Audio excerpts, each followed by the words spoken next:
તો મિત્રો ખરેખર આ દુનિયામાં તમારું કોણ? આ પ્રશ્ન એક મોટો પ્રશ્ન છે.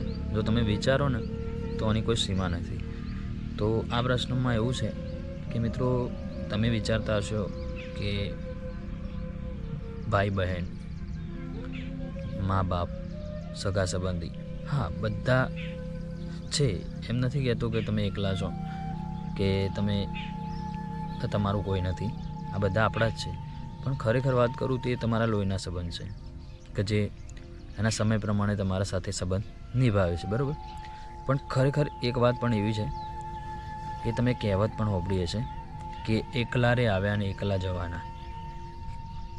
બધાએ સાંભળી જશે અને બધાને ખબર જ હશે.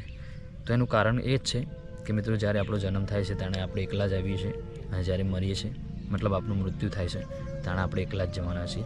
કોઈ સાથે આવ્યું નથી અને સાથે જવાનું નથી.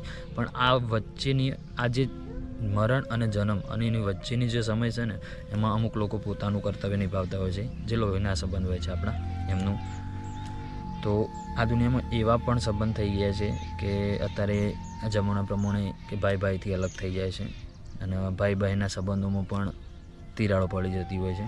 અને તમે જોતા હશો કે મા બાપ દૂર થઈ જતા હોય કાં તો છોકરા મા બાપને કે છોકરી મા બાપને છોડી દેતી હોય.